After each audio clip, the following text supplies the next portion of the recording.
classrooms be like? People just want to hear all the great thoughts we have. Yeah, when we did on TikTok, it was like 700 people or something watched during the hour and a half, which is super weird. That's actually And people were like commenting on there, like, "Oh, this is really interesting." funny. That makes one of us. To me. All right. You're gonna like 3 and 4 or controversy. Oh, are they?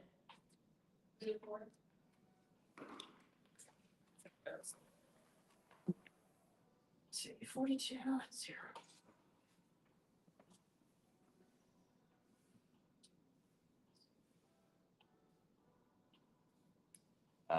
Where were you walking from? Probably done here. Yeah, Will this be in a shop? it will. So I put them on there for now, or you can put the page, the chairs.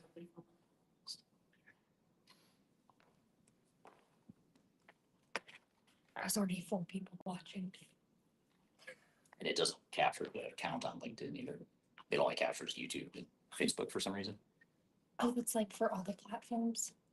Yeah, it's streaming Facebook, Yeah, LinkedIn, X, interesting. and What is the first one called? YouTube or YouTube. I hate ERP software. Great. Yeah. All right. Coming in hot. Love it. All right.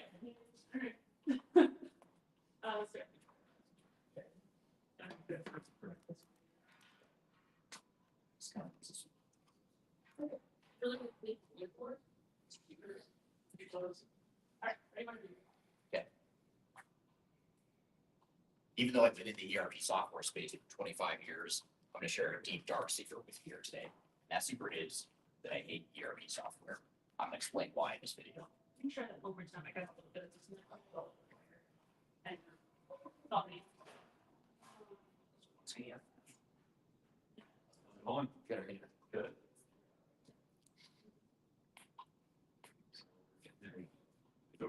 You can go. We're not. Let's do one. Let me start. Not sure. Yeah. 3 pieces are you Sandler? No, they're stage. Okay, what do you use? IT consultant. Yeah. You do custom clothing? Oh, you do? Yeah. Oh, that's cool. Is that what you're wearing? Nice suit. Yeah. Very cool. Can we get your card? If I have. Can we get your number? Sure. Yeah. Okay, by the way, Eric. Eric, good to meet you. Speak to you. That's great to meet you. Sorry. 720 837 601. Okay, well, nice meeting you. Your phone number just went on live. Oh, yeah. Leave it out. Okay. Okay. I started that. I said,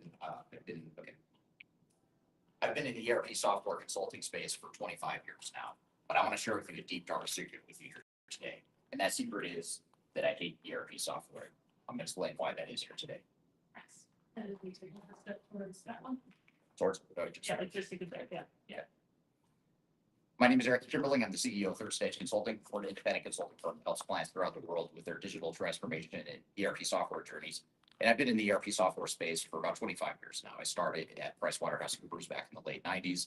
And over the years, I've done everything from SAP consulting to Oracle consulting to Microsoft to other types of ERP systems as well as a lot of ERP software selections and evaluations and implementations. And over the years, I've learned to love and hate ERP software. I love the potential of ERP software. I love the fact that it can be a real game changer for organizations. But what I don't like about ERP is that it can be super costly, super expensive, super risky, and super disruptive to organizations. So what I want to do today is share with you the reasons why I hate ERP software, with the ultimate goal of not just venting to you, the audience, but also to share with you some tips on how to not become jaded like I am and not to dislike ERP software and actually turn it for a good thing for your organization. Okay.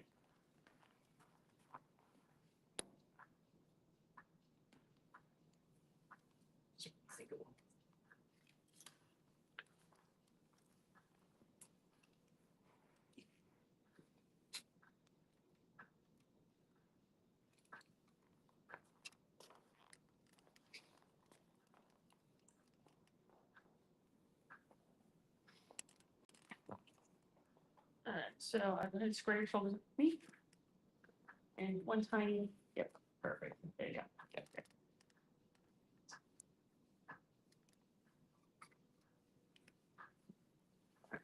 good. Open.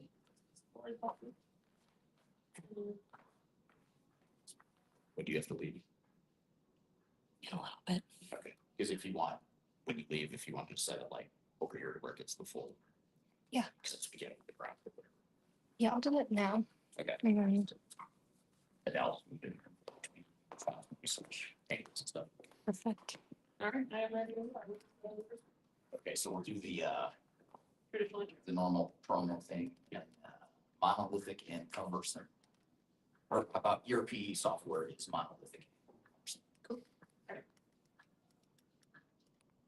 First reason why you may not like ERP software like me is the fact that a lot of ERP systems, if not most of them, are monolithic and cumbersome. And what I mean by that is they're outdated. They're big, large transactional based technologies that are meant to house a lot of transactional information. It's meant to integrate data and workflows across organizations and different workflows. But at the end of the day, it's very difficult for these big, massive systems to keep up with the changes that most businesses require. Now, software vendors listening and other consultants in the space might argue, well, but these big software vendors have a lot of R&D dollars to invest in making the software better. And that is true. They do have a lot of money to invest in new technology. But the downside is that these technologies simply cannot change fast enough to keep up with the changing dynamics of the world around us. And this is especially true for organizations that are going through their own unique individual changes. It's quite literally impossible for any organization to continue to grow and change and evolve as it needs to, and for the ERP system to keep up with that change. So these are some of the challenges that need to be considered, and that fact that a lot of ERP systems are monolithic and cumbersome is something you should keep in mind. Make sure that you're considering or evaluating as part of your ERP software selection process. Okay, next is expensive ERP systems are expensive and risky. You want to be able to do ERP system? You guys are good. Good to go. Yeah. Thanks, Eric. Yeah, ERP system, that's the risky. One quick, someone closed your phone. Does it need to be open? Maybe. Because It's, well, I don't want to say it out loud, my password. you also actually can't get to all those things. Oh, there it is. It's still going live. Who's Megan? Okay, now you're on the screen. Okay. Perfect.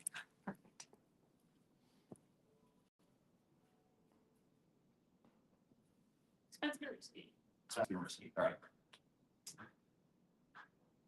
Another reason why I dislike ERP software at times is the fact that they can be very expensive and very risky propositions for organizations.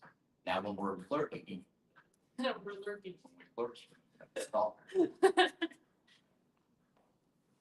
Now, when we're evaluating potential ERP systems, we're always looking at the potential upside, the potential ROI benefits, the business value the ERP software can provide.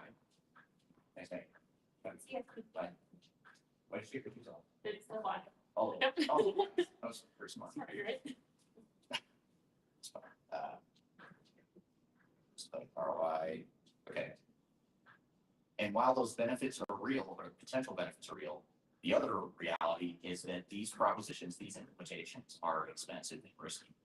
The reason for that isn't because there's something wrong with ERP software inherently. The reason for this, but the real reason is because these, but,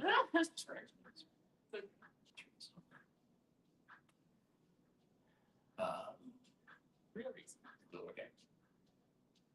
The real reason for this isn't because ERP systems are inherently risky. No. No.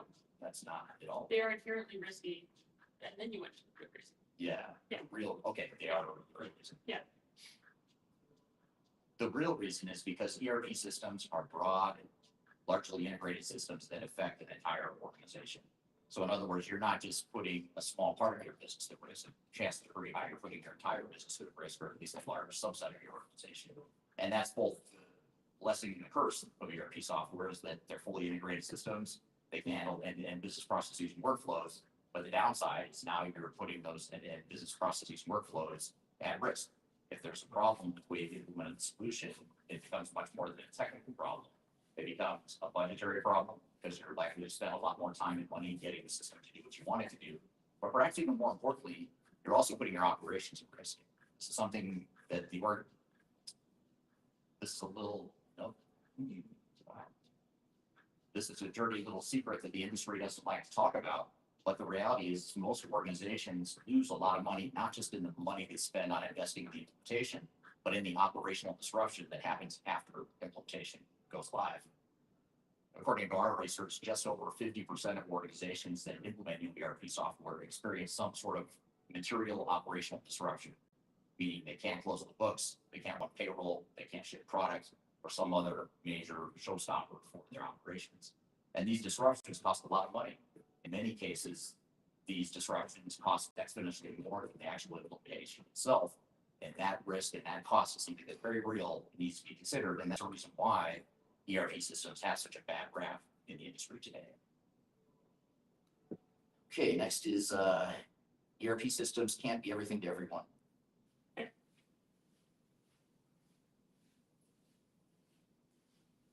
Another reason why I dislike ERP systems at times is because ERP systems are trying to be everything to everyone. In other words, they're trying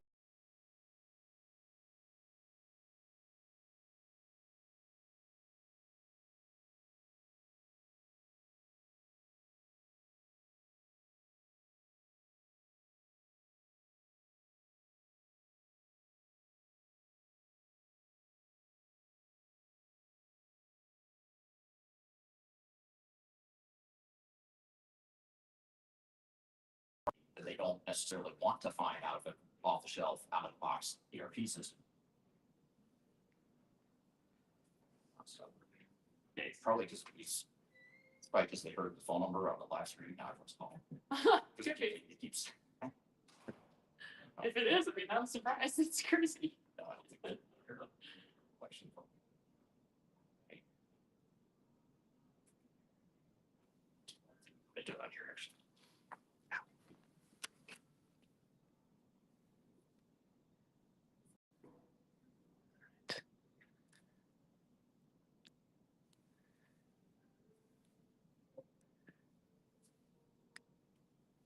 Okay.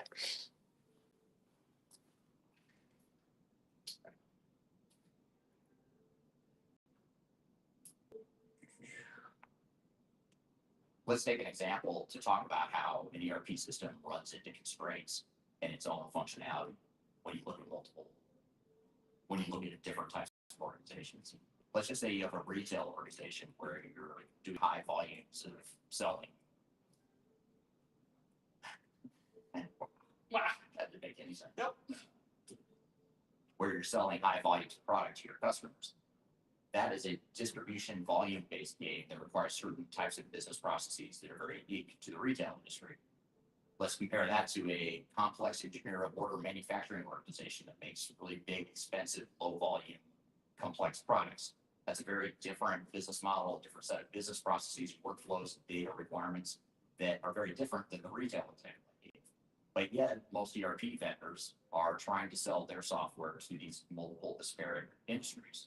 And even if you find a solution that's focused on just one industry or a small subset of industries, even in those cases, you find that your needs and your competitive advantages are going to be different than your peers.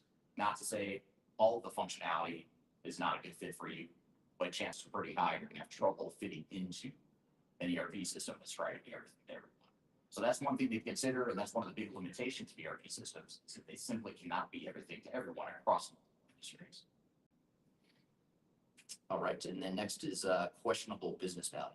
Our ERP systems deliver questionable business value.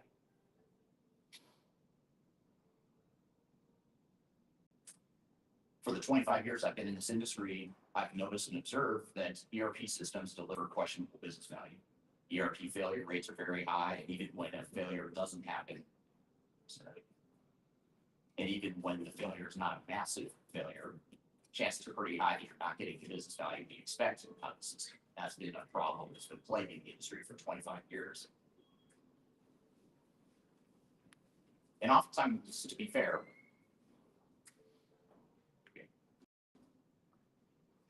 To be fair, oftentimes this isn't a result of software, problem software. It's because organizations don't want to change, they don't want to improve their businesses, and they don't take advantage of the capabilities available to them in the ERP software.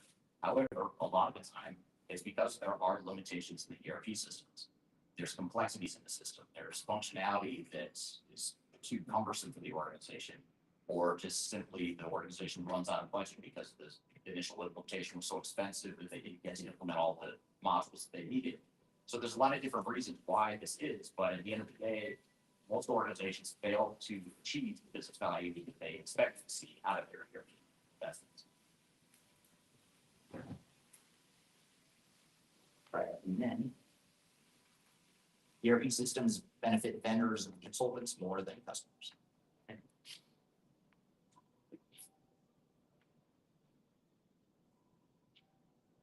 ERP systems aren't bad news for everyone necessarily. That's it. That's all. While ERP customers oftentimes struggle to get the business value they want out of the system, there's two parties in consulting that are almost guaranteed to get business value out of ERP investments. Those two parties are the software vendors themselves, as well as the system integrators, technical consultants that are involved with deploying the software. Those groups of people are almost guaranteed to get business value out of your investments in ERP software. The question becomes, though, what kind of business value are you getting? Are you getting comparable business? Are you getting comparable specs out of the system? Are you investing? Are you spending a reasonable amount of time and money on the implementation? Are you getting the ROI you expect to see?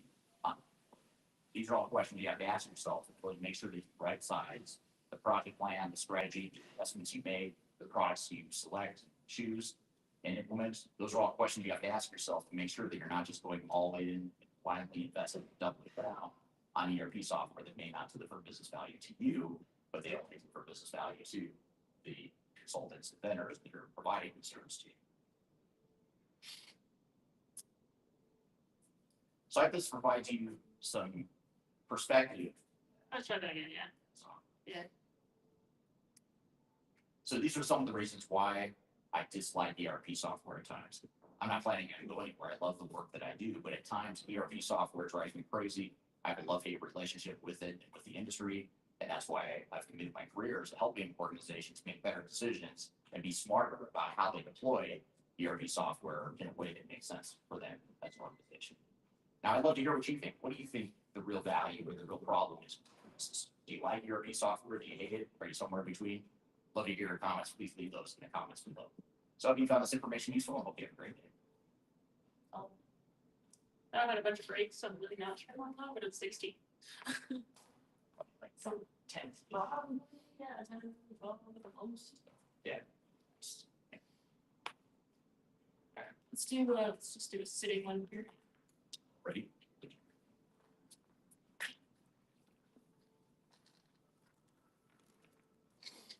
Fine.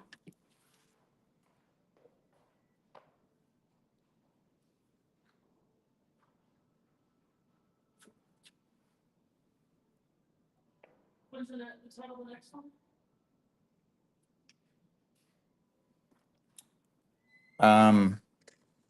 It's weird. I don't know if I'm live or not. It says it.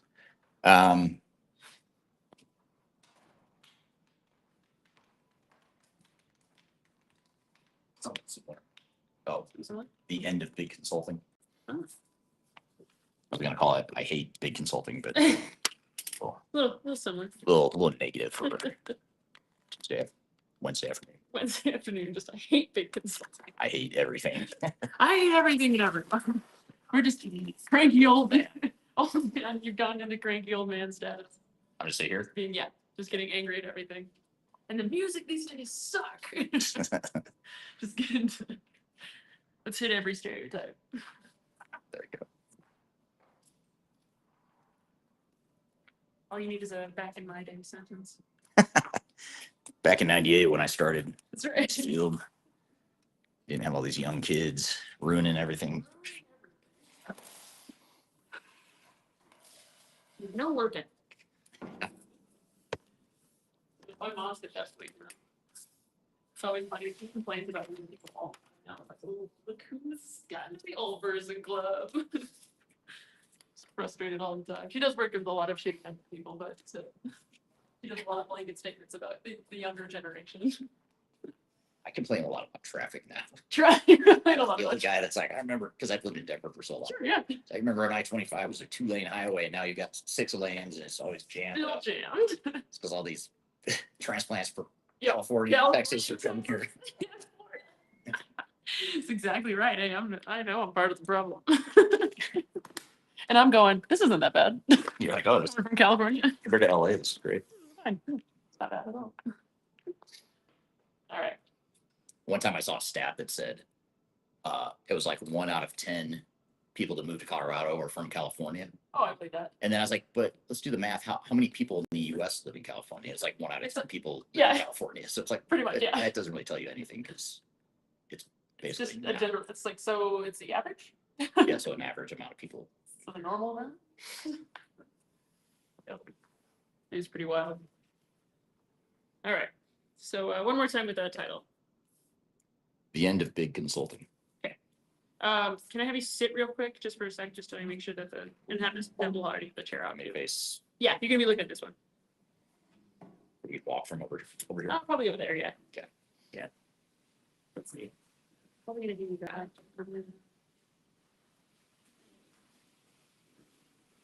Bigger. Actually, that's fine. Yeah. Wasn't sure on the light. So,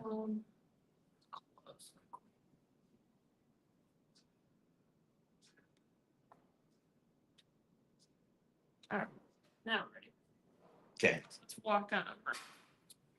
And come around this way. Either honestly, either you can come on that side too. Is totally fine. Okay. I'll come around just Sure. see myself through. Well, that is fair. All right. Me and I can like right here. Okay. Yeah, that's perfect. All right. Every year. All right. Okay. This is great. Do you have to make some choices? Oh, here it is. Yeah. All right. The big global consulting firms have long dominated the ERP and digital transformation space, but their time has come to an end. That's what we're going to talk about here today. Hold on 1 sec. Okay. I'm gonna come over here. Okay. Put that guy pass.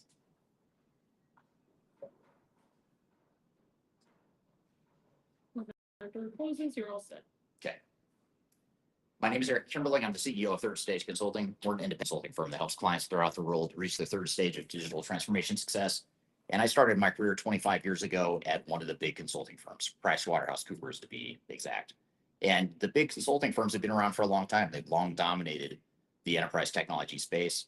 Companies like PricewaterhouseCoopers, Deloitte, Accenture, KPMG, Capgemini. Those are just a few examples of some of the really big global consulting firms that have hundreds of thousands of employees at each of them and have long dominated the tech consulting space. But with the way the world is changing today, I'm wondering if the time has come. No, that's a dead end sentence. It's okay, you can go. Now with the world changing, okay. But now that the world is changing, I'm starting to question the viability of this large consulting business model, and I'll talk about why that is here today. All right. Regular promo or? Let's do, no, I'm gonna do a different one because I have one that's a guide to selecting a system integrator. Do we have one that's called that? Do you know? That's not right. I think so. Not that I can recall, it's on minute. Just make it easier. Okay, I'll do something different. Okay. Okay. Now, while I'm going to share a lot of information about system integrators and large consulting firms here in general, I also want to invite you to download our annual digital transformation report. This is a great way to learn more about the industry, including the types of system integrators, the types of consulting firms that are out there for you to choose from, as well as the different types of software solutions that you might look into. The report also contains a number of best practices and lessons to ensure that your digital transformation or ERP project is successful. So I encourage you to download that report, which you can find right here with this QR code in front of you, or you can go to the links below. Solid. All right, the first segue is called biases are hurting customers.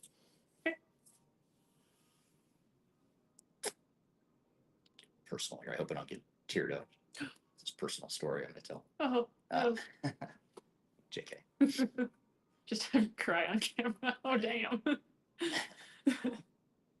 So like he's talking about ERP. ERP. Why is he crying? Man, the internet's gonna rip you apart for crying about ERP. Who is? The internet. Oh, I know. Just Consultant. Yeah. consultant cries on Cry, camera yeah. about ERP. Very live. That would be funny. All right, whenever you're ready. One of the biggest challenges and the biggest faults of big consulting firms is their biases. They are extremely biased towards certain software solutions. And this is something I learned really early in my career, and it's something that hasn't changed at all in the last 25 years that I've been doing this. Just to give you a quick example and a personal story here, back in the late 90s when I started at Price Waterhouse, I remember my first software evaluation and selection project. And we were paid around $1 million for this project was the estimated fees. And this was one of my first projects coming straight out of grad school while I was at Price Waterhouse. And I remember distinctly sitting down with the project team that was on this project. Most of them were older and more experienced than me. But I remember asking, which systems are we going to evaluate? What technologies are we going to consider for this client? And I was actually pretty excited to learn about different technologies that were in the enterprise tech space. And I got a very strange look when I asked the question. I remember the team looking at me almost as though I was speaking a foreign language or saying something that was completely crazy. And I remember the partner on the project telling me there's no decision to make. We are recommending SAP. Now we need to spend the next 6 months justifying why we need to recommend SAP to this client. And I remember thinking it just didn't feel right. I felt a little bit dirty because I knew I was getting paid, the whole company was getting paid a lot of money to go through this evaluation and the selection and the set of recommendations. And we knew from day one that we were going to recommend SAP. And the reason we were going to recommend SAP is because the group that I was involved with was underneath the same management of the SAP practice. And so the way the business worked, at least in the part of Price Waterhouse that I worked for at the time, was that the teams that would do the software evaluation in the separate group over here were incentivized to sell and recommend SAP, which benefited this practice over here. And the two partners that were over each of those areas actually benefited from both of those. I believe the partner I worked for was incentivized and comped on how much SAP work that the other partner sold. So there's a lot of biases and misalignment and conflicts of interest that went along with that. And that's one of the big problems I have in this. And that's one of the big problems I have with the big consulting firms. And in fact, it was the impetus or the fact. And in fact, it was the origin of my original idea of starting an independent and tech agnostic ERP consulting firm. I actually first came up with that idea back in the late 90s when I started at Price Waterhouse and during my tenure at Price Waterhouse. Now, I assumed that over time, maybe there were other independent consulting firms out there I just didn't know about, or maybe this was just a problem with Price Waterhouse Coopers, but other firms weren't like that. Well, what I found over the next 10 years of my career after that was that that's just how the consulting space works. Consultants oftentimes either are incentivized to recommend certain solutions because they have big practices that focus on that solution, and or they're getting commissions from the software vendors to make the recommendations that benefit that software vendor. And we get approached all the time at Third Stage Consulting, vendors that want to offer us 10 or 20% of the revenue that they generate from our recommendations. And we give them a solid, stern no every time because we are independent and agnostic. So those biases that you see in the big consulting space is something that I don't think is sustainable. And I think it's something that will hurt the industry. And I think it's something that will hurt the larger consulting firms in the longer term. Alrighty, then, oh crap, I already said. Okay, conflicts of interest. Okay. Yeah, conflicts of interest. I hate when I steal my thunder. You do that every once in a while. I'm ahead of you. Yeah, of the next topic. Yeah. Yeah.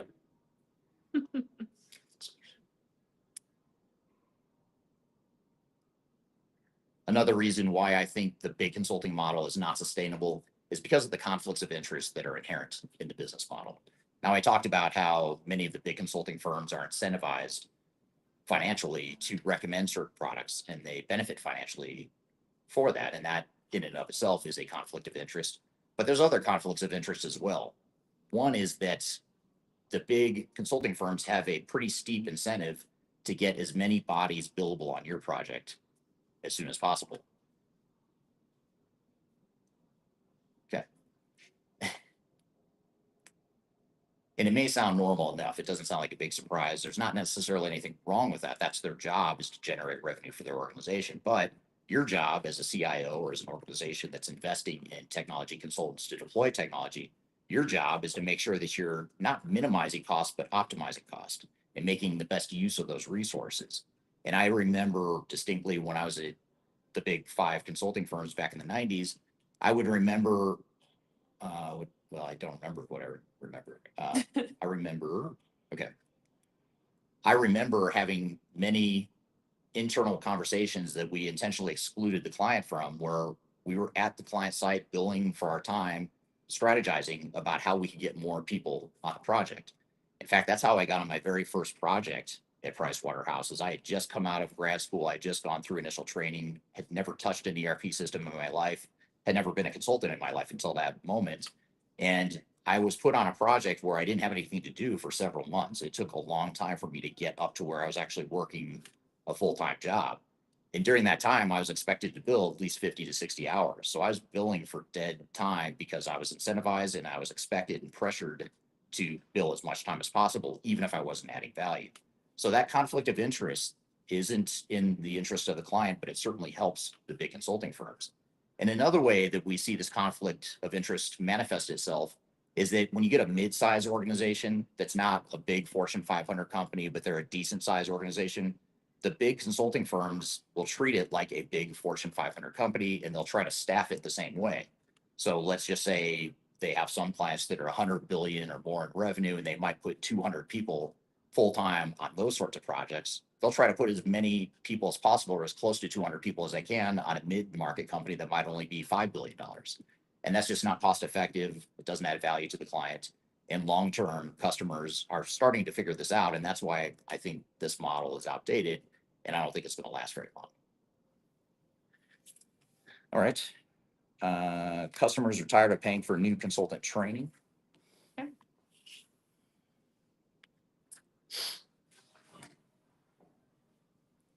If there's one area where organizations in general have wisened up as it relates to enterprise technology projects and investments, it's that they're starting to recognize and realize that these big consulting firms are training grounds for new consultants.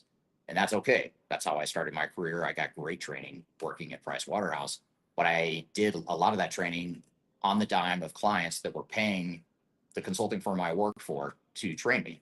And a lot of that was on the job training. A lot of that was just my own inefficiency because I didn't know what I was doing when I first started. And so that's the kind of thing that I think will undermine the value that these big consulting firms provide to customers. In fact, they've always been undermining the value of that, but customers are now starting to see that and realize that. In today's day and age of AI and self-learning and self-development and professional development, CIOs and C-level executives are starting to recognize and understand that there's no need to have super junior people on a project doing documentation or doing research, when a lot of that can be automated with AI and other technologies. So that's another reason why I think that the big consulting model is somewhat flawed and limited, and inevitably will see its demise, or at least some sort of major pivot in the future. Next is big consulting is too expensive. Big consulting firms come with big price tags.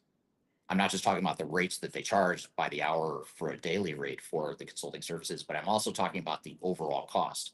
And this goes back to a point I made earlier in this video, where I talk about how there's a conflict of interest in terms of the big consulting firms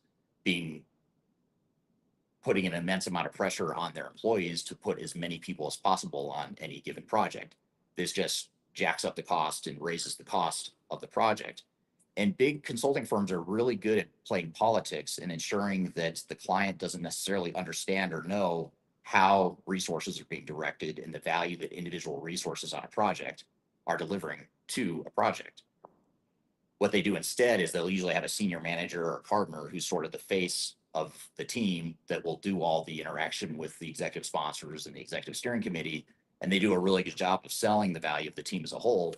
But having been part of these teams and having still been involved with these teams now as an external third-party independent consulting firm, we see it all the time where these big consulting firms put bodies on projects, but there's not necessarily any rationalization or validation of whether or not we need all those resources at that time.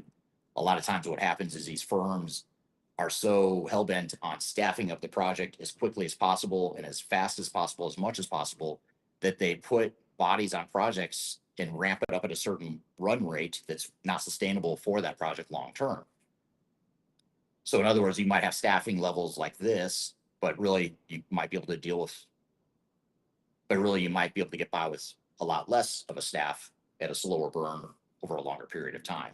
So those are the sorts of things you need to look at. Is you need to have visibility into the project plan, the resourcing plan, the budget, the staffing forecast for the project, and the way the consulting firm is managing their people. Yeah. And this goes back to a point I make often in my videos and other thought leadership, in that organizations that are going through the implementation and hire these big firms, or any consulting firm for that matter, they need to take ownership of the project, and they need to manage those consultants the way they would manage any other employee or contractor or vendor. For some reason, organizations feel like they don't know enterprise technology, so they just defer to the big consulting firms, and big consulting firms are highly likely to take advantage of that in most cases. And the last one is arrogance. Arrogant, just arrogance. Arrogance, yes. All right. Now, this is probably the most controversial point I'll make in this video, and that is these big consulting firms are oftentimes very arrogant. They have a superior complex, or they have a superiority complex. They look down on their clients. Say it one more time. Complex was conflex. Oh, they have a superior, Yeah. that word is so hard to say. Yep. They have a superiority conflict. There it is, Flex again. Superiority. You got it. They have a superiority complex that oftentimes leads them to look down on people that are not part of their team or the client themselves. And what that does is it leads to a lack of transparency with the client. So these big consulting firms, as a broad generalization, are good at telling customers what they want to hear. They're good at isolating them from issues that might be percolating under the surface. They're good at hiding inefficiencies of their own team. They're good at hiding mistakes that the team might be making. And what happens is organizations pay for this in the end when they find out that the project is off the rails, that they weren't notified of certain risks that were happening. And in many cases, the fox was guarding the hen house. And this is why a lot of organizations will hire us as an independent tech agnostic firm to provide quality assurance and oversight and management of these big system integrators, because we are not only good project managers, but we also know what it takes to staff these projects appropriately. And we're only paid by the customers, our clients themselves. So our only incentive is making sure that the client is successful, and that entails, that's a run-on sentence. And that transparency and that ownership is something that we give to clients, and that's something that they need, whether you hire a company like us or not. So at the end of the day, you can pierce that arrogance by insisting that you have better visibility and understanding to what they're doing. You don't want to just trust them or have them, man, I'm going in a circle here. Let's just Yeah, do you want to? cut that Yeah. last, I'm done. Okay. So we can cut that part. I'm rambling now. Okay. Okay. But I'm curious to hear what you think, especially if you've worked for a big consulting firm, if you've hired a big consulting firm. I'm curious to hear what you think. Do you think the business value is there? Do you think there's flaws in the business model? Am I crazy? Is there positive aspects of this that I'm missing here? There certainly are. Let me start with I am rambling. Yes, So, a little bit. Yeah. Let's start with the am I crazy? Sure. I do think there's value in what I do think there's value in what big consulting firms can bring to the table, but I also think there's a lot of downside risk, and I don't think that downside risk is sustainable. So I'm curious to hear what you think, though. Is there something I'm missing? Is the benefit outweigh the cost and the risk? I'd love to hear your comments in the fields below. I'd love to hear your comments below, so be sure to leave those. I'd love to hear your feedback. So if you found this information useful, and I hope you have a great day. Great. You made it. That one was a doozy. It's a doozy, is a lot of That talk. one was 17. You're welcome. Yep. That is the only, yep, response that is necessary for that. That's funny. All right. So you wanted the two others in the conference room upstairs? Yeah. Cool. Are we interviewing someone else again or? Maybe. I don't think so, because Scott, I was gonna interview Scott Jenke, but he's sick, so Oh, he's gonna be here, but I don't think he's, yeah. He said he's probably not in the mood to be on camera. fair. You're sick. That sucks. Okay. No problem. Okay. So just the two upstairs. Yeah, I'm gonna do a whiteboard and then the other one will just be sitting at the table. Okay. Cool. I'm ready. Do you need help carrying this stuff, or do you want me to come back? Can I just have you carry this one? Let me,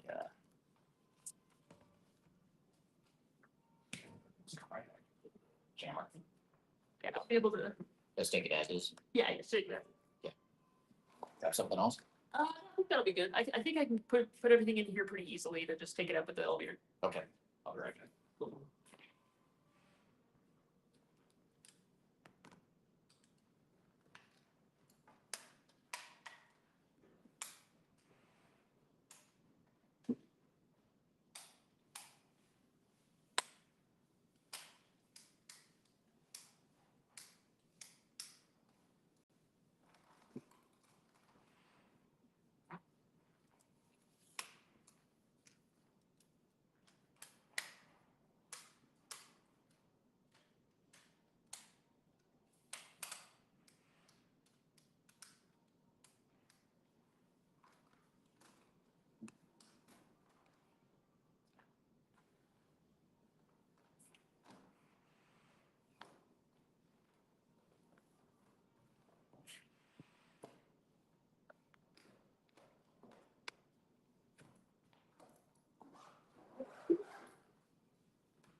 Right.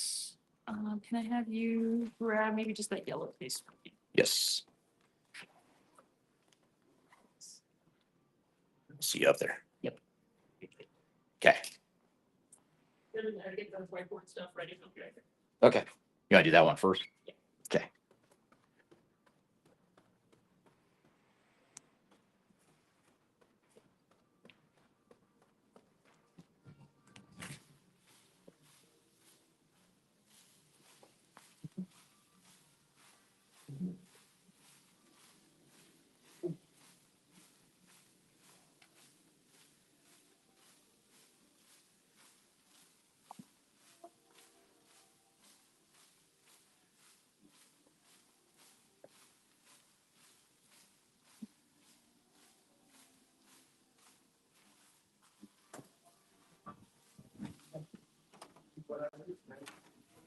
It's our diversity officer. What's that? It's in your title, diversity officer. Yeah.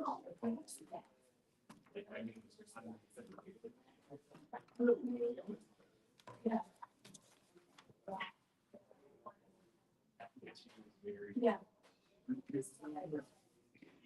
Yeah, I know. I'll let you know. Oh, okay.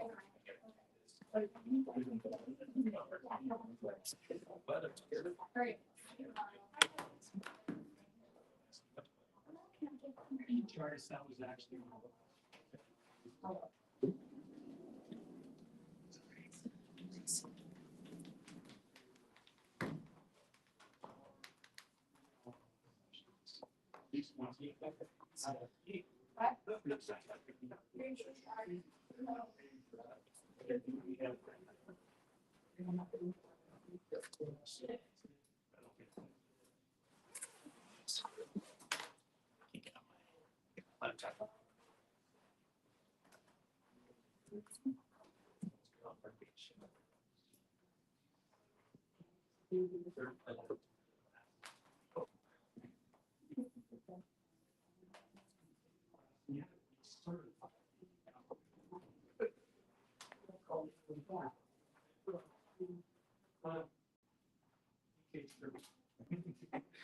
Is Scott coming here for that meeting or are we doing on Teams?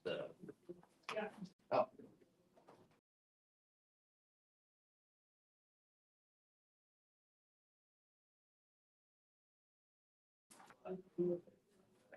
Yeah.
Oh, I saw that. Yeah.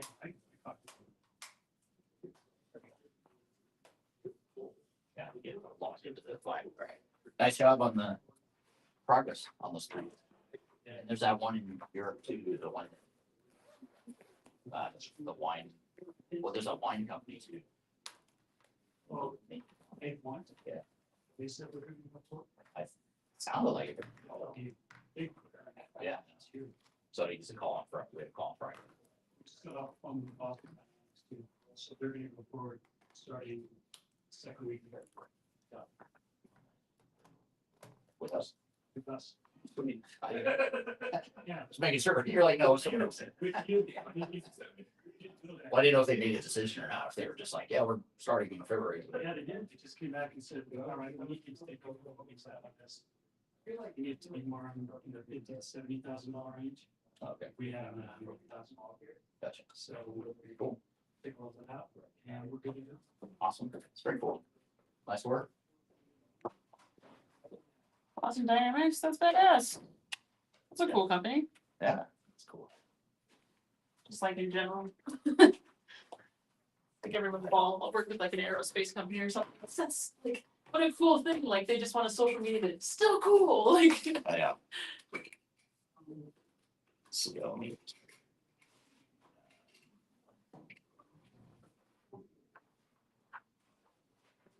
call this.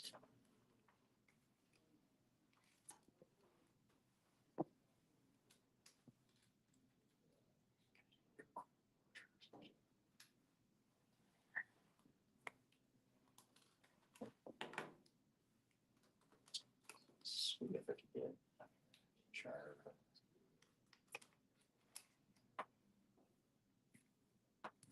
so I guess they're changing out ERP systems. Upgrading. That's a company that's grown the last couple of years. Yeah. Makes sense. Yeah. Here. All right. Let's see. So I'm gonna be on the left side. See you. Okay. Yes. I wonder if I could just, oh, you know what, it lets you. I think this.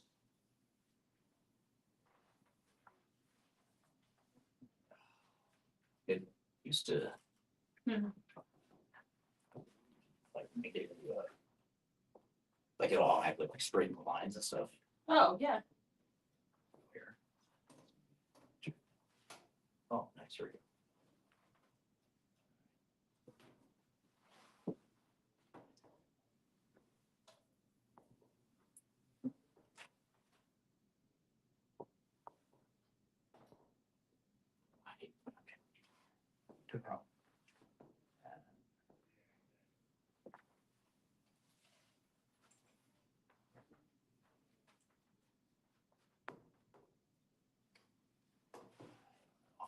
struggle. Yeah.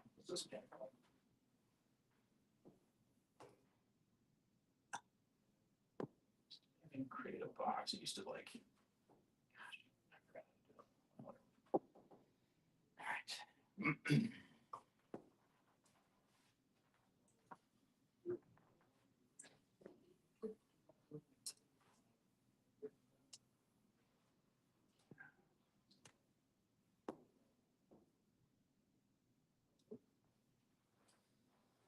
Perfect.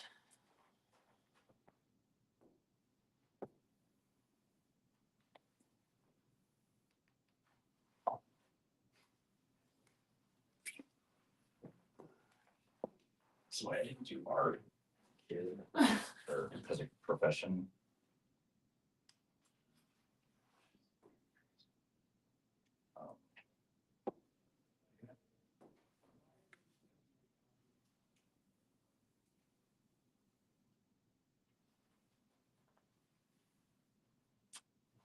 All right. Ready? Oh, I mean, when you are. Should I start? Yeah, I just had to like kind of step in. All this out of the way. Yeah. Let's do. Yeah. Okay.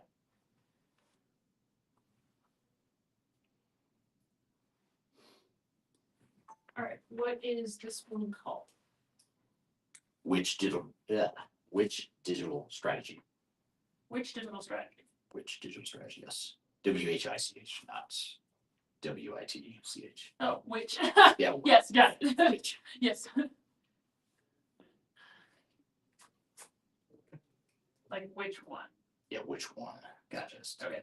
All right. I am ready whenever you are. All right. Okay. When you're defining a digital strategy for your organization, there are four major. Good. Great. Major options. You can think of the word options. Just the word options was the word you're looking for. You can find, yeah. That's all right. Okay. I'm ready. When defining a When defining a digital strategy for your organization, there are four major options to choose from, and this quadrant right here holds the key to it all. That's what I'm going to talk about here today. All right, cool. My name is Eric Kimberling. I'm the CEO of Third Stage Consulting. We're an independent consulting firm that helps clients throughout the world reach the third stage of digital transformation success. And one of the key things we do for our clients before they ever get into their digital transformation, their implementation, is to help them define what their digital strategy and roadmap is. There's so many different options in the marketplace today that are just proliferating over time that it can be overwhelming to determine what path should we go down, what types of solutions should we be considering. And it's just important to decide which ones you don't want to consider and don't make sense for you, as it is to define the ones that do. And so what I want to do today is talk about four major options you have when defining a new digital strategy. And those four major options are single ERP systems, best of breed technologies, custom development options, and defining a software platform for your organization. And they're not mutually exclusive. You might do a combination of more than one, but I want to share with you the pros and cons of each of those four major options here today. Cool. And then we can do the normal promo. Okay. And then we're not going to do, yeah, I guess we could do four titles here. Okay. We'll do single ERP system. Okay.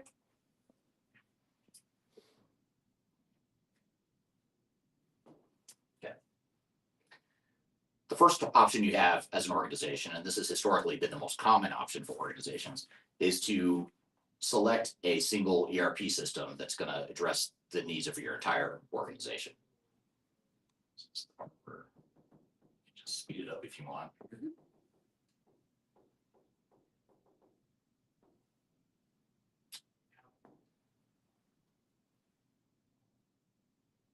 Okay. Now, the main advantage of single ERP system is, first of all, it's integrated end-to-end processes. And what this means is you don't need to have different technologies to address different departments or different locations or different workflows within your organization. And that's one of the big reasons why organizations are so enamored by single ERP systems, is they think that one system can house all of their business processes and house all the technology they need for their enterprise technology needs. Somewhat related to that is another advantage, and that is you have one system, and that's a single source of truth. So not only are your processes and your technologies integrated, but now all the information that is housed within your organization is contained in this one system.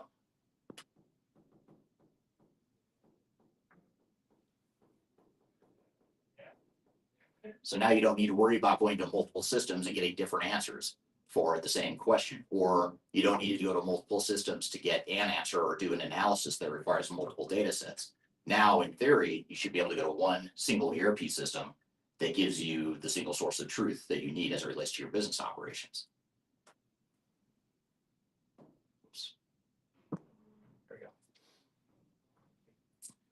So these are two of the major advantages, but the disadvantages are just as important to understand as well. The first one is that ERP systems can be very expensive.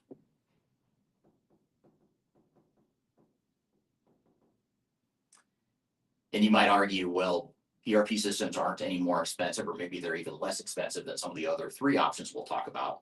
And that may or may not be true.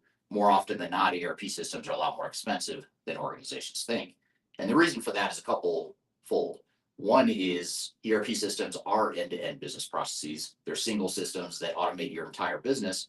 And that means that's a lot of software. That's a big investment in not only the software itself, but more importantly, it's a big investment in changing all those processes, all those people, converting all that data that you might have had in place for decades or even longer.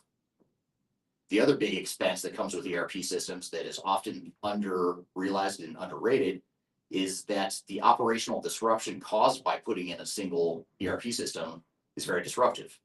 If you think about it, you're ripping out the guts of your organization and you're replacing it with another system. And that means you're putting the entire organization at risk, not just one subset of the organization, but the entire thing. So that expense is a real thing that you really need to make sure you understand. Risky. Yes, okay. The other consideration is that ERP systems are risky.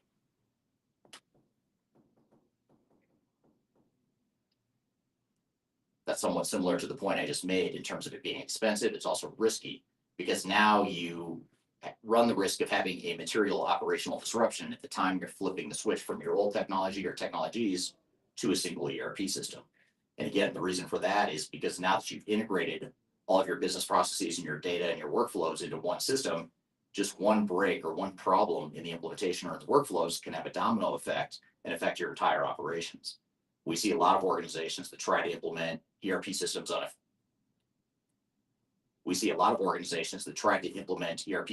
ineffectively, and they ran into so many problems that they couldn't ship product, they couldn't close the books, they couldn't run payroll. Major operational disruptions like that can be very expensive and very risky, and a lot of organizations simply can't or don't want to take that risk, understandably so.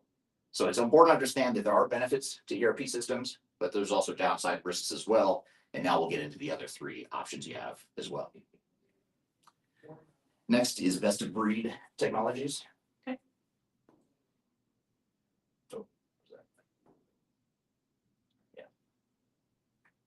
Okay. I forget it. Too much talking. Too much to talk about.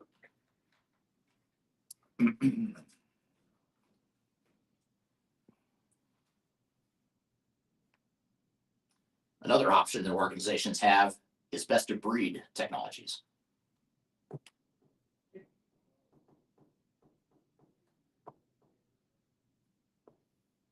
And best of breed is similar to ERP, but a little bit different. It's a lot like ERP in that you're addressing your end-to-end business processes, but it's different in that you're not necessarily doing it with one single system. So in other words, instead of having one ERP system that will handle order processing and forecasting and financials and accounting, manufacturing, warehouse management, payroll, et cetera, now you have different systems to address different needs. So you might have, instead of just one big system, you might have multiple systems that do different things that are all integrated together to provide that end-to-end solution that you might also get out of an ERP system.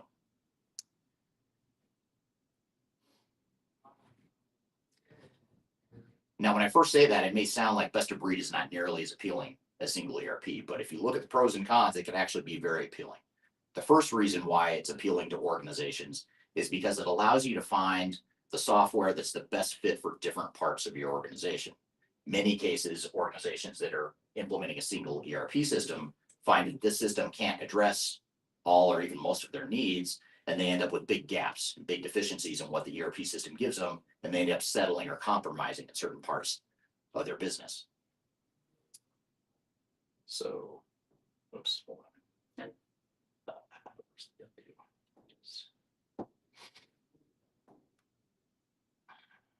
What did I say? Better fit. So the fact that you're likely to get a better fit across different parts of your organization is something that's very appealing. And in many cases, you find that these best of breed solutions can give you more value and a better fit with what you need in different parts of your organization.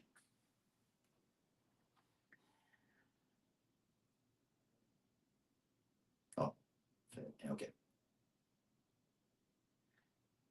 The other reason why best of breed is appealing to a lot of organizations is because it supports a more agile or more nimble approach to change within an organization. Oops. Agility, yes, okay. So we'll just call that agility for now, but the agility is what does agility mean? I don't know. It's getting late, I have no idea. So that agility is something that's very appealing to organizations. And the reason it's more agile in many cases than a single ERP system is that you don't have to define all of your end-to-end processes and take on a big, massive undertaking with best of breed. You can pick off certain parts of your organization, certain processes, certain departments, certain functions, and find technologies that just address that part of the business. And oftentimes that's going to be lower cost and lower risk than taking on the entire big, massive, complex ERP implementation. And for a lot of organizations, that makes a lot of sense. It's easier to get, in many cases, alignment and support for a smaller investment that gives you incremental improvement than taking on a bigger, riskier ERP implementation. However, there's also risks with best of breed solutions as well. They're not all perfect. They're not as perfect as they may sound so far. Okay, integration issues, okay.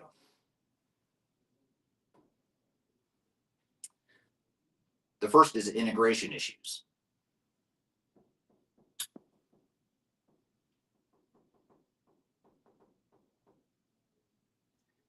When you have multiple systems, now you've got to figure out how you're going to tie those systems together so that your processes can flow end to end, so that your data can flow, so that you have one single source of truth for data and you're not worried about conflicting data in different systems. And that can be difficult and complex and risky and costly from an architecture and a technical perspective. Now, having said that, I'm going to come back to one point here with single ERP systems, and that is even with a single ERP system, you still have to do a certain amount of integration because you have different modules within an ERP system. And those different modules require integration to the other modules.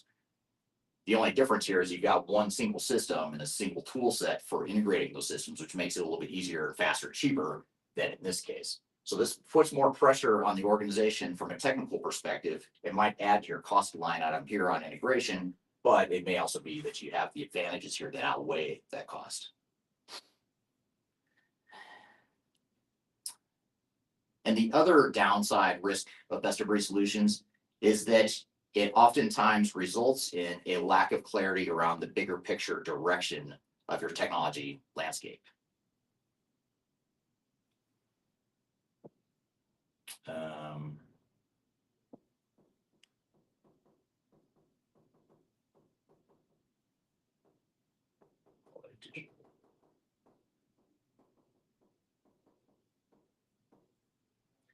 So I refer to this as a short-sighted digital strategy. It's not always a bad thing, but it can be. And let me explain what I mean by that. Let's just say you decide that your sales force, your sales organization is the area you want to start with, and they're chopping at the bit for a new CRM system so they can track leads better, close more deals, generate more revenue, commission, et cetera. So you may decide, let's go buy and implement a new CRM system. Nothing wrong with that. It can deliver immediate value. It allows you to be more agile. It's great stuff, right?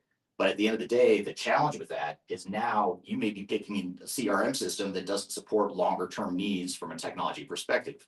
Let's just say in the future, you also decide that you want to get a new manufacturing system or a new order management system. And that CRM system that you deploy doesn't play nice with that other system.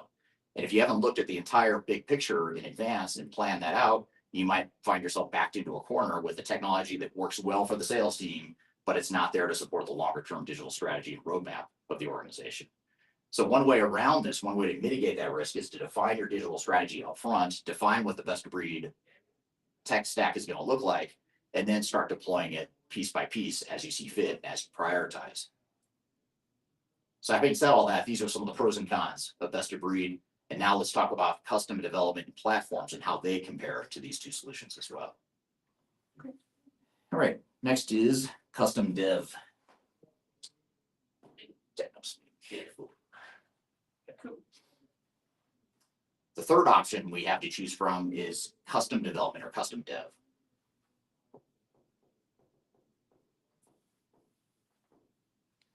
And this term isn't nearly as cool as it used to be 20 or 30 years ago, but it's still something that's very relevant, something worth considering.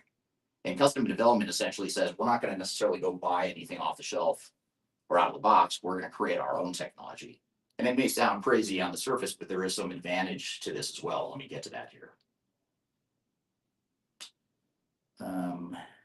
Okay. First of all, probably most importantly, custom dev allows you to find the perfect fit. It's the only one of the four options where you are going to get exactly what you want if you do it right. These other options we talk about, the other three, aren't going to give you what you want. You're inevitably going to end up with something that's a bit watered down and not quite what it is you want.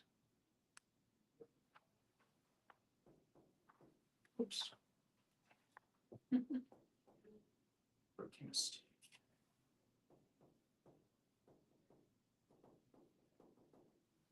And I hesitate to use the word perfect fit, but I think it is relevant here because in theory, you can do whatever you want with that technology.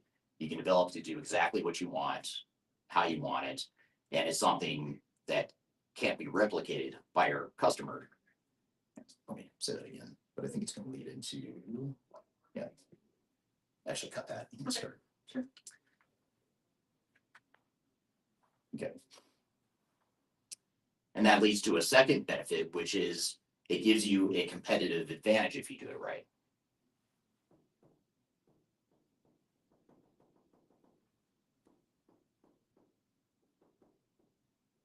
Now, in theory, these other three solutions can also give you a competitive advantage, but not to the same degree that a custom dev solution can.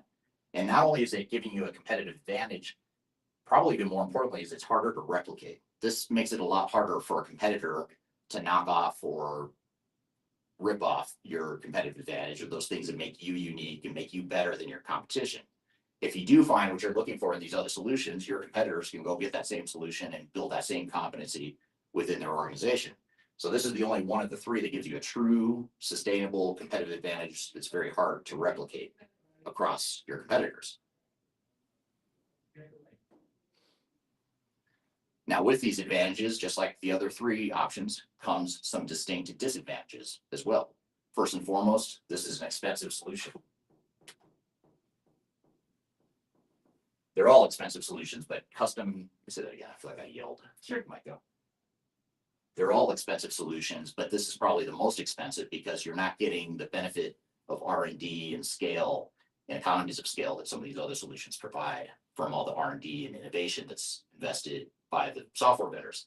Here, you're creating the wheel yourself, which may be okay. It may be that you're creating this high barrier to entry that's going to be hard for vendors and your competitors to replicate, and maybe that's okay. But you have to make sure if you do custom dev, it's something that's actually giving you a distinct competitive advantage. Otherwise, why not just go with an off-the-shelf solution?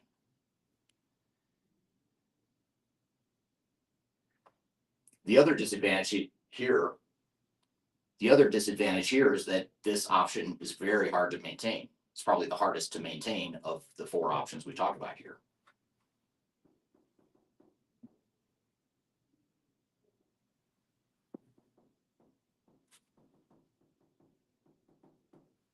What I mean by this is you don't have the benefit of a software vendor constantly investing in R&D and innovation improvements to the technology. Now it's on you to maintain that. Not only is that expensive, but it's difficult. It's something you have to stay on top of. Chances are you're going to have to invest in a larger, more robust internal IT department, which again may be worth it if these advantages play out the way you think they will. So custom dev is something that is worth considering. It's probably the least discussed of the four options that we're going to talk about here today, but it is something that's often overlooked and underrated in the digital strategy space. Then last is software platforms. Now the fourth option is software platforms.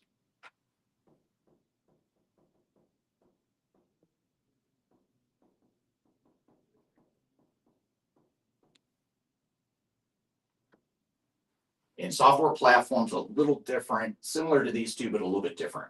A software platform is more than just an application. It's an actual platform that not only houses one or more applications, but it also gives you a framework to do what I might call semi-custom development. You have tools that you can use to build on a platform that's a common platform that's supported by a vendor, used by other customers and people throughout the community. So it takes away some of these downside risks of truly custom dev solutions and gives you somewhat of a best of all worlds solution here.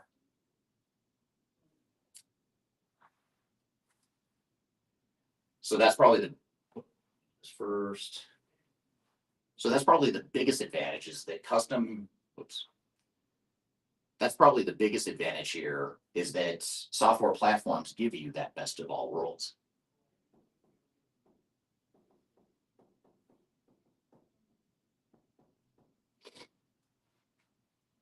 Now, before I move on, I'm going to share what exactly, Now, before I move on, let me give you a couple examples of what a software platform is. If you've ever heard of Salesforce, you may think of that as a CRM software vendor, and it is. But a lot of people don't know that Salesforce also has a Force platform that Salesforce was built on, but they've opened it up to third-party developers to create other types of applications on that Salesforce platform. So if you go buy Salesforce, you don't only limit yourself to Salesforce, you're also opening yourself up to all these third-party applications from other third parties that have created platform. You also open yourself up to third parties that have created solutions built on that same platform. So it's almost like a best of breed sort of solution, but it's all on the same platform. And that can save you time and money and give you that integration and cost effectiveness that you may not get with some of these other options. Another example is Palantir, which is sort of a, I don't want to say middleware on steroids, but that's probably the best way to simplify it right now. You can actually find a review of Palantir right here. If you watch this video right here, I do a review of Palantir. But they're a company, but they're a solution that actually integrates multiple systems. So if you've got these old legacy systems that are well entrenched within your organization and hard to replace, you could put in a product like Palantir that gives you more advanced workflows and AI and reporting and things like that, and a better user interface, all on that platform that ties together your legacy systems. And then another example I'll share is a company called Rapid. And Rapid is spelled R-A-P-P-I-T, and it's actually founded by Jan Baan, who founded Baan Software back in the 90s, if you remember that. He and his team have created a platform that ties together multiple systems and provides integrated workflows, more of a composable ERP approach. So those are just a few examples. There's a lot more software platforms out there. Even some of the traditional ERP vendors are moving towards that platform model. NetSuite, for example, now is opening their platform to third parties to create different systems.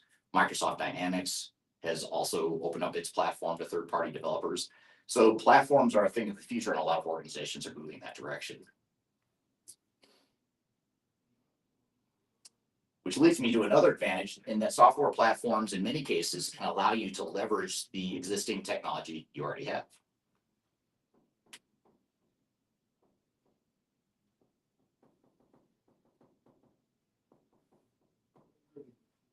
This can be a very appealing factor for big organizations, especially in very mature, older organizations. If they have legacy systems that have been around for a long time, well entrenched in the organizations, could be highly risky, in some cases impossible to rip those systems out and replace them.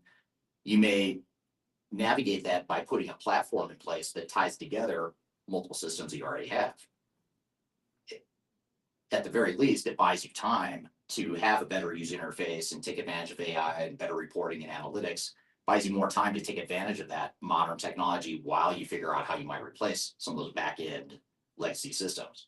But platforms also come with downside risks. Oops. Platforms can be a bit harder to maintain because you're inherently now talking about having multiple systems, much like best of breed option.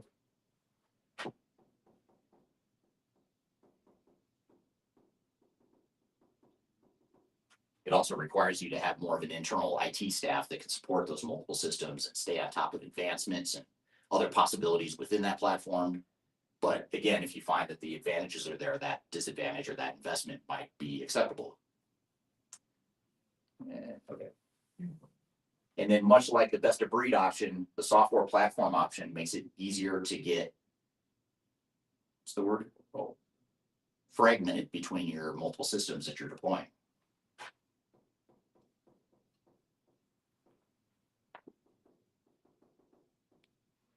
So just because you have multiple systems or applications on the same platform doesn't necessarily mean that they're all going to integrate magically. You now have to figure out how you can address the fragmentation and pull together the multiple workflows and data sources. So now that we understand what the 4 different options are, let's talk about how to decide which one is best for you. And the last title can just be what's best for you. Okay. What's best for you? Yes. So we've got 4 major buckets of options that we can pursue with our digital strategy. How do we know which one is best? Now, each one has strengths and weaknesses. There's no silver bullet. There's no perfect answer. So what you really have to do is look at different parts of your business and determine what the priorities are for different parts of your business.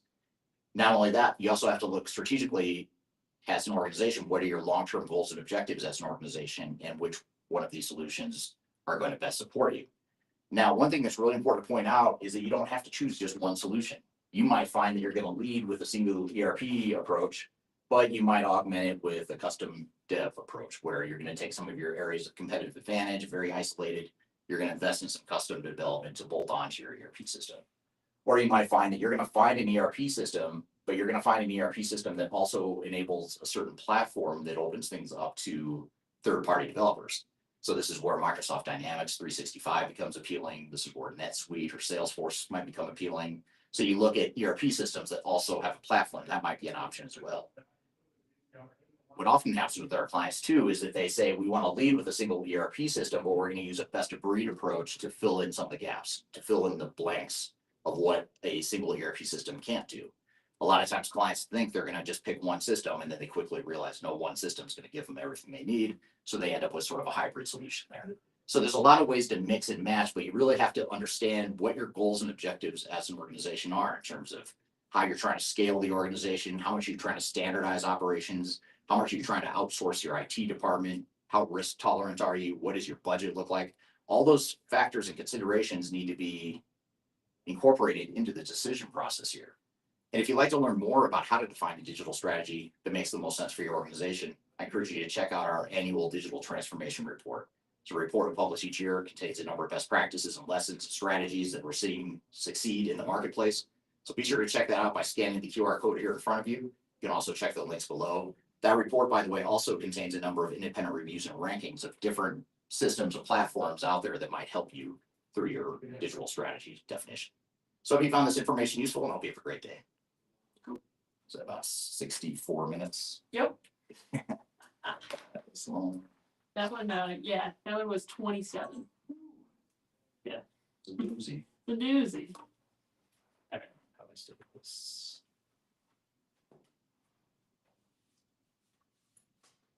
Just up here with me.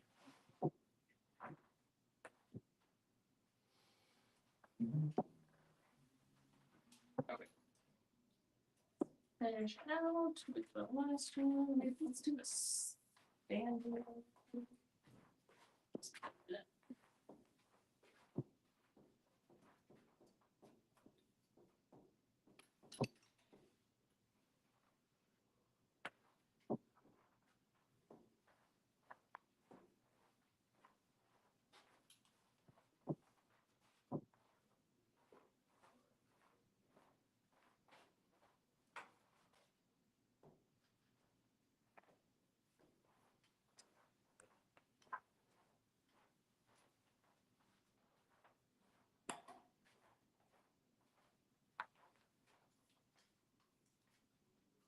nice, right?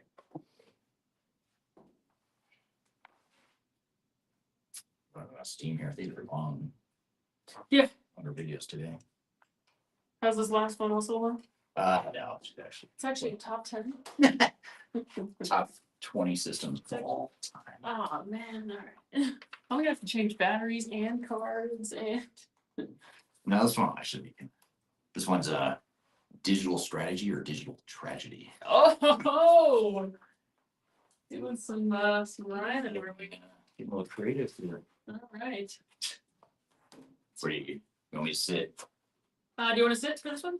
Yeah. Yeah, that's fair. Yeah, go ahead and sit right there. Here? At the, yeah, the end here. Okay. Tragedy. Dun, dun, dun. Oh, yeah. There we go.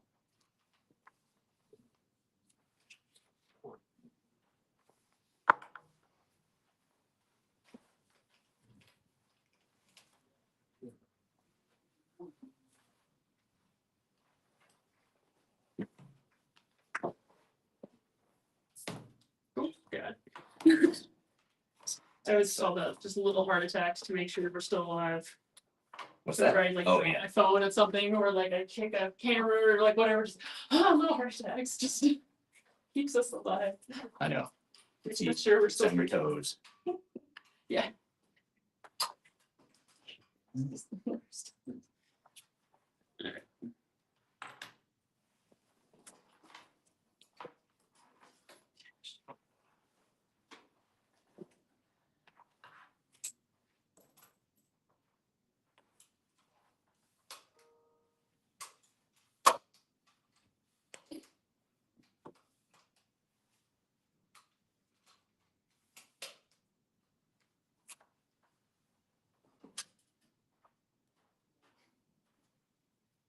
Yeah, you got 136 people who seen this already, but Really? live stream, yeah. It's a little disturbing because that's better than some of the the more planned, polished content. That's doing better than some of that. So pretty good. Never know. Every time I think I know, I'm just surprised. I feel. I mean, sometimes the crappiest videos, you think they're gonna suck. They do really And you well. do really well. Yeah. Vice versa, the ones that are most awesome, you're like, well, that just bombed. Yeah, it's the weirdest. Yeah. It doesn't always make sense. Yeah.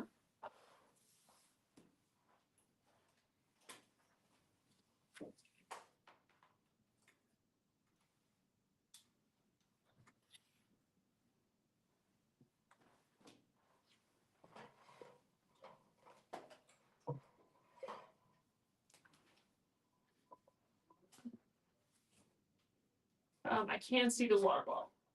So Okay. they slide over just like further or out or two there. I'll turn this again.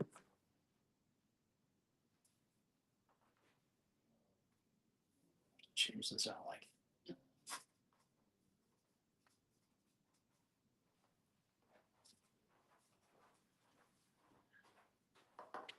It's good.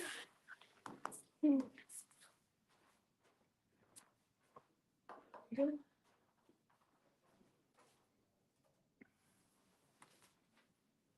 You can put that in front of you too. It's really fun. that's out of the shot. Yeah. So,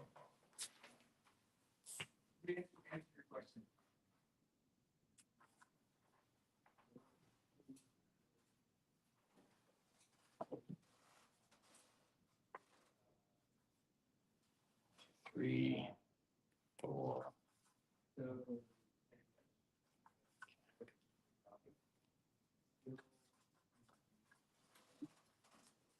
Alright.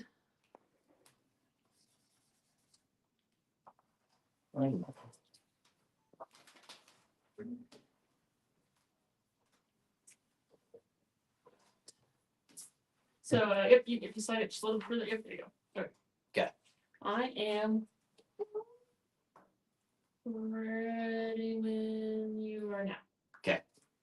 This is What is this? digital strategy or digital tragedy. Alright. I actually got it from Aaron. He put a typo in a meeting invite. Digital tragedy, so it's just type. Yeah, he put something instead of, no, it's actually like our Mia strategy. Oh, And okay. he put Mia tragedy. That's like, well, wouldn't call it a tragedy, but that's like, that is a good idea for a video. That is a good idea. Strategy or tragedy instead of strategy. I like, All right. Okay.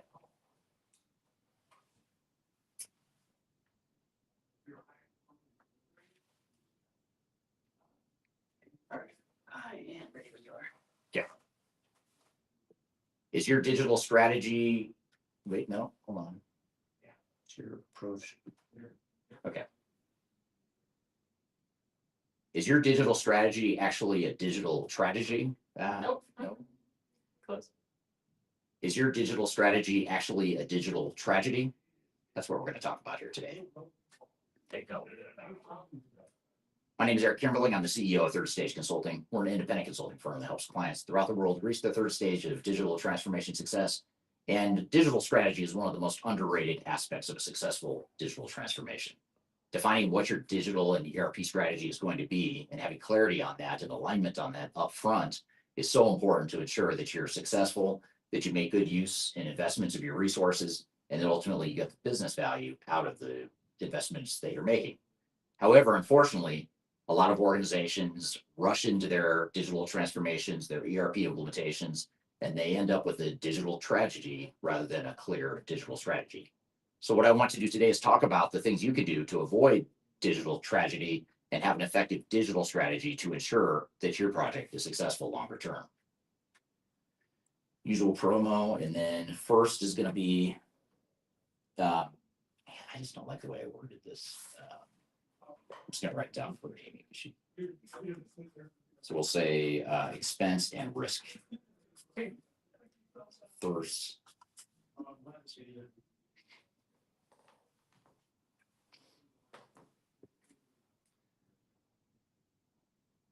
The first thing that separates a effective digital strategy from a digital tragedy is ensuring that you effectively manage your costs and risk. And oftentimes what happens is organizations go in without an effective digital strategy, and then they wonder why they spend way too much time and money on the project with a solution that doesn't deliver the business role, that doesn't deliver the business results that they expected. And the reason for this oftentimes is they didn't have a clear digital strategy up front. They didn't have clarity and alignment on how this digital strategy is going to support the overall goals and objectives of the organization. The executive team wasn't on board with what the approach was going to be. The project team didn't have clarity on how to make decisions of how to execute the digital strategy, the digital transformation. So in order to be successful, you need to make sure that you take the time up front to define your digital strategy and really have a carefully laid out plan that allows you to effectively employ a digital strategy as opposed to a digital strategy. Nope. That allows you to employ a digital strategy rather than resulting in a digital tragedy. There you go. Yeah. That's fine. And then business versus technology is the next one.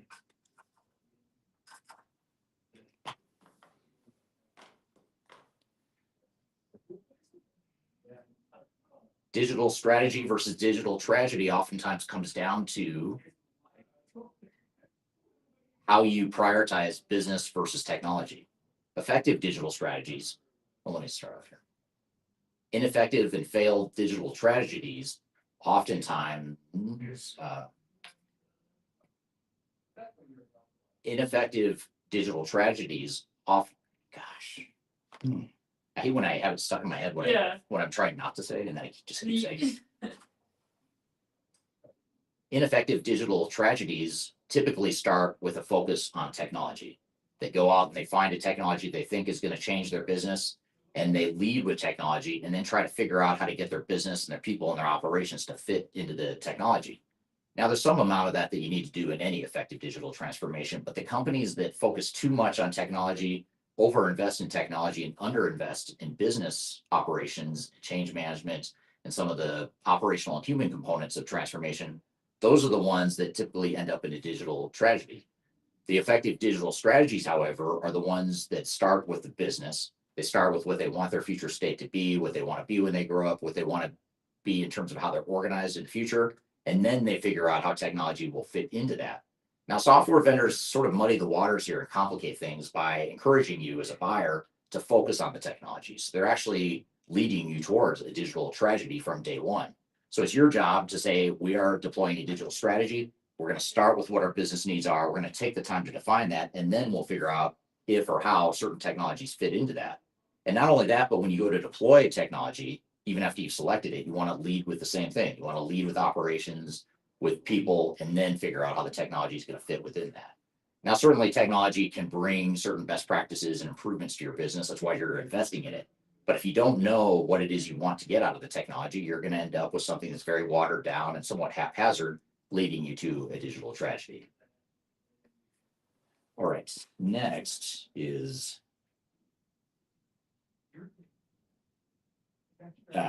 business value and ROI.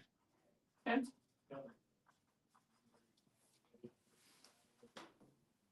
I'm just like completely rewriting. Yeah, you the are. entire- This is not at all how I thought it was going to go. Yeah.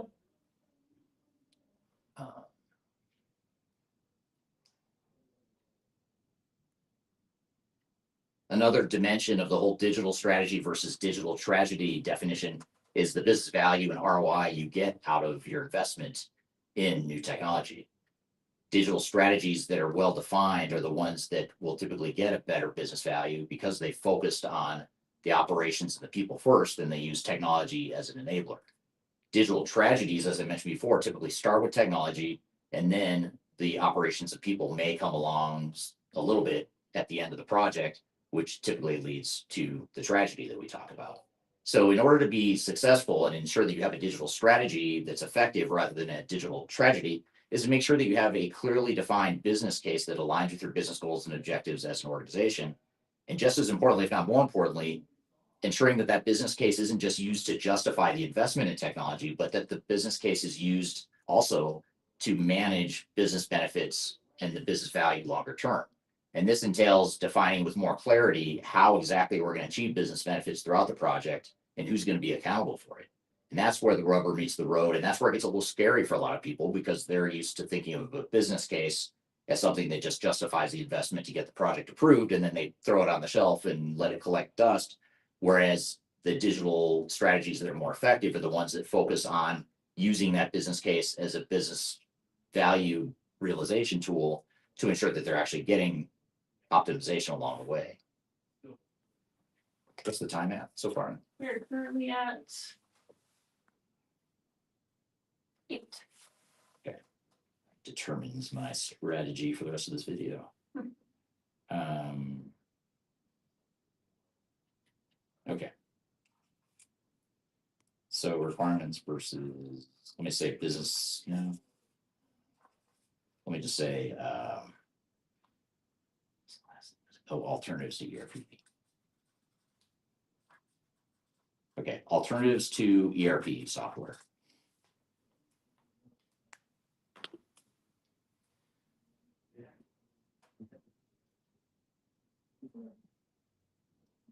Digital tragedies often focus myopically on a single ERP platform, whereas effective digital strategies may consider and may leverage ERP software, but they also consider other types of technologies that enable the overall goals and objectives and the overall transformation that they're trying to achieve.